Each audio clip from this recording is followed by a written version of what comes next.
Mais um exemplo aqui, e esse exemplo também de uso de variáveis aleatórias, esperança, essas coisas, tá? Esse exemplo é bem famoso, né? Chama-se colecionador de cupons, ou do inglês é coupon collector. Esse é assim, é o exemplo que é a questão que eu tinha quando eu era criança, vamos dizer assim. Porque quando eu era criança a gente tinha muito essa história de colecionar álbum de figurinha. Aí você tinha que ir num lugar, comprar as figurinhas e aí você ia colando no teu álbum, né? Você queria saber, pô, mas se teu álbum tem, sei lá, 100 figurinhas diferentes, quando você compra as figurinhas, elas vêm figurinhas aleatórias, ou teoricamente vêm aleatórias. É, obviamente você ia comprando e você ia acumulando diversas figurinhas que você já tinha que eram repetidas, né? Você fala, pô, mas quanto de dinheiro que eu teria que gastar em média aí pra completar o álbum, né? Se as figurinhas que vêm aleatória, tá? É mais ou menos isso. Na verdade é bem isso aqui o problema do colecionador de cupons, né?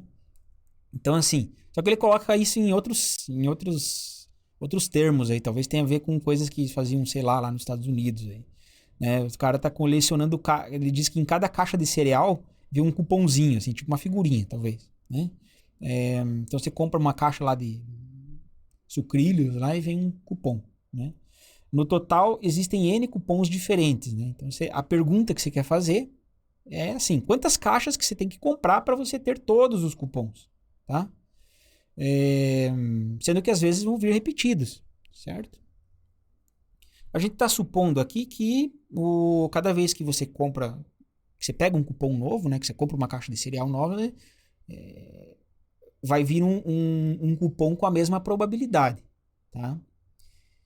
Só abrindo um parênteses aqui, eu não sei se se essas empresas elas faziam isso, porque eu lembro que quando a gente colecionava figurinhas, às vezes tinham figurinhas que pareciam que era difícil para mim, mas parecia que era difícil para todos os outros também.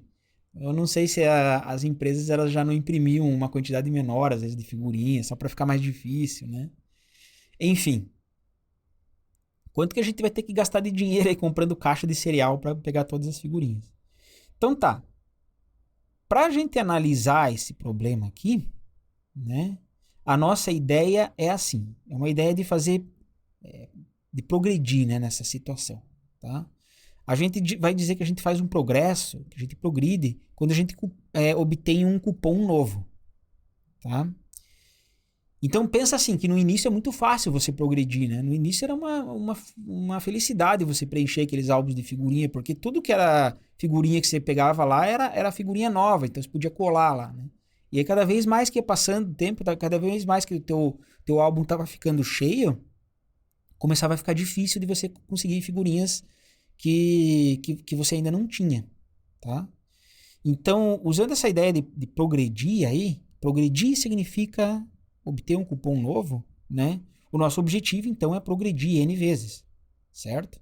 Porque são os N cupons, as N figurinhas diferentes, tá? Assim, só tô dando uma ideia por cima, tá? Então, talvez seja interessante assim, né? Tipo, você desenhar assim, vamos dizer que aqui é o início e aqui é o fim, tá? Então, no início, os progressos, eles acontecem assim, vamos dizer, um mais seguido do outro, né? Mas assim, à medida que você vai chegando para cá, esses progressos, eles vão acontecendo de maneira mais espaçadas, assim, né? Tá? Então, assim, por exemplo, aqui você precisaria adquirir diversas figurinhas, né? Vamos dizer que as figurinhas que você adquiriu e esses xizinhos aqui são figurinhas que você adquiriu mas não veio uma figurinha nova, né? Então, cada vez mais aqui, por exemplo, aqui você precisou, sei lá, duas. Aqui você já está precisando umas 10 aqui, né?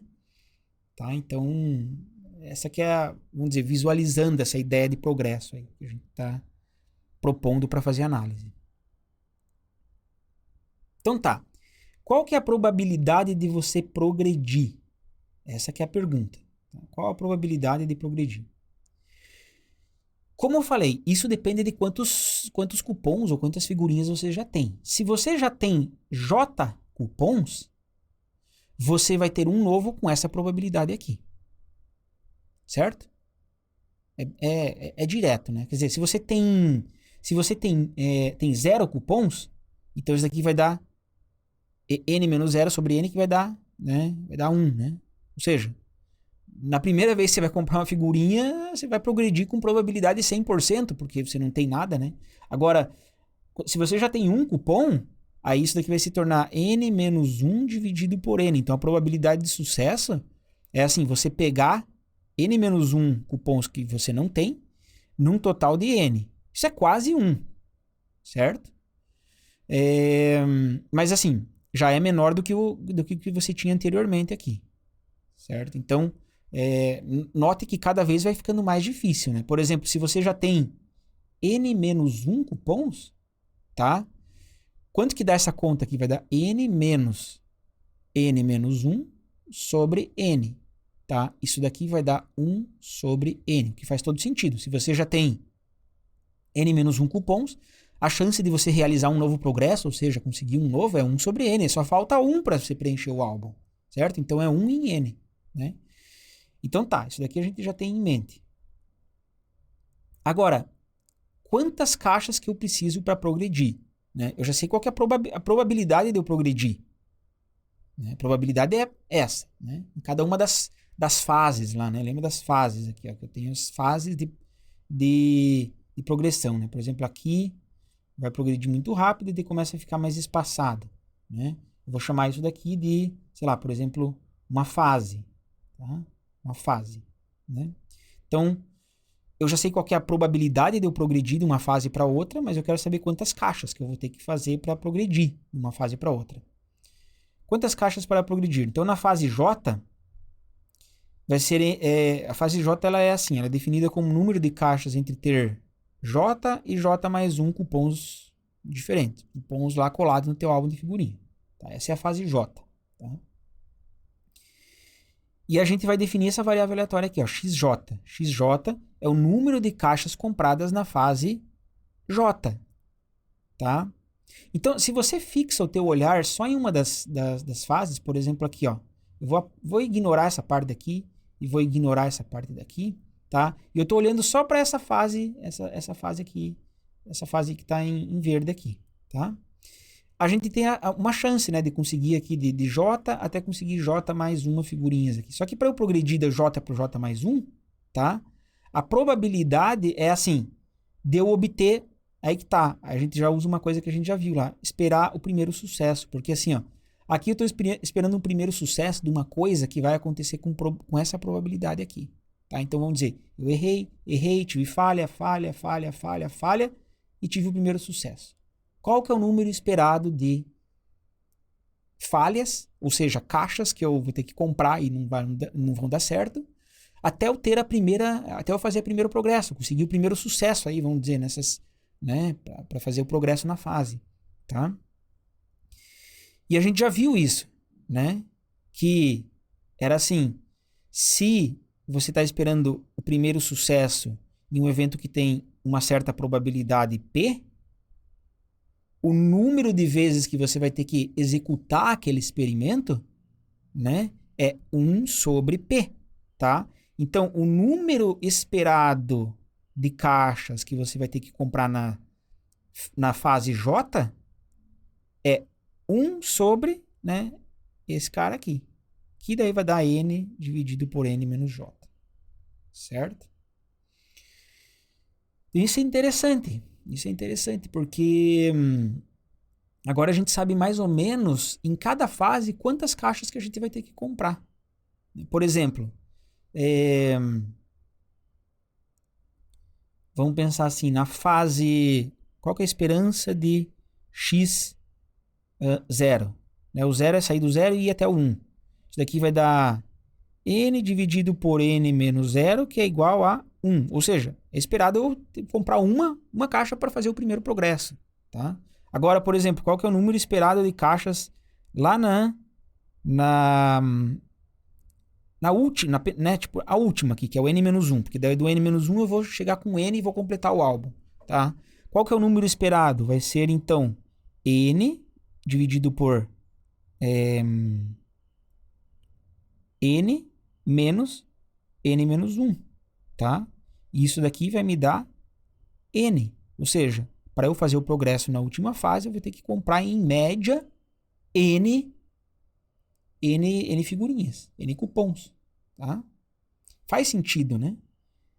Então aqui no início é muito rápido, no final vai ser muito devagar, né? Que daí tem a ver com esses espaços aqui que eu estava falando. Cada vez vai ficar mais espaçado, né? E aí a gente fecha o teorema final aqui, né? O teorema é assim: o número esperado de caixas necessárias é θ de n log n. Olha só, θ de n log n. Então, como é que faz a demonstração? A demonstração agora eu vou definir assim, ó, x é o número total de caixas que eu vou ter que comprar. Mas como é que eu quebro esse x aqui?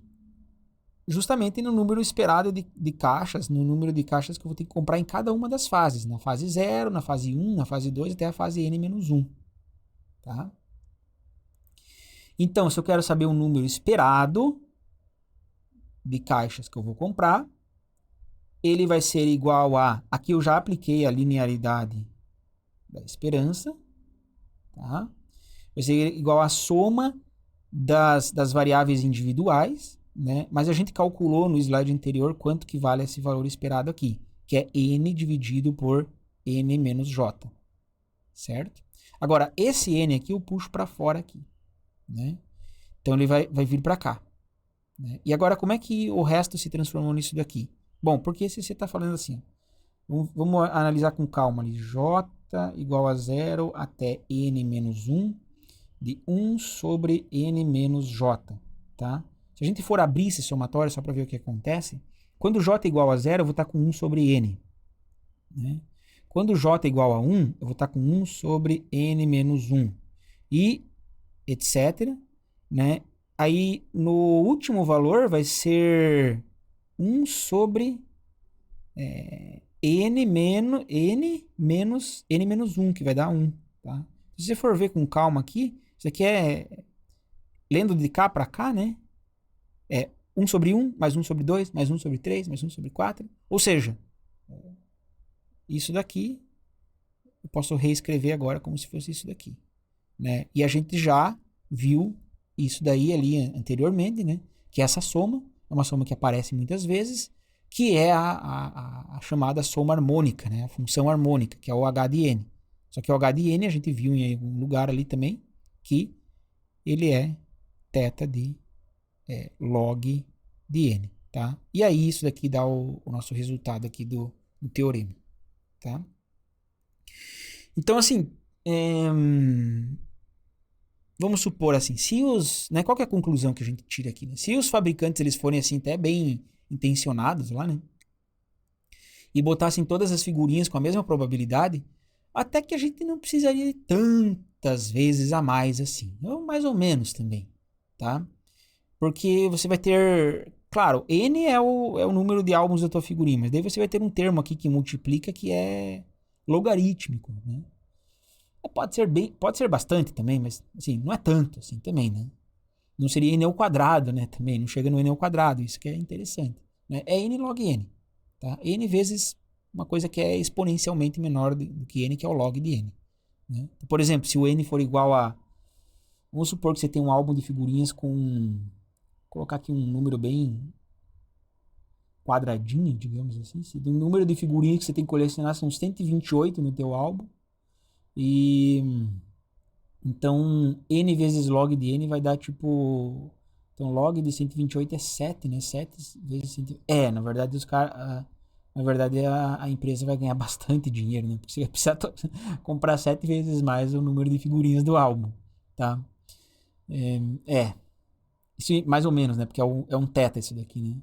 Mas mesmo assim, tá? Não é tão bom assim. 7 vezes o número de figurinhas, né? Porque o log de 128 vai dar 7, né? Log base 2.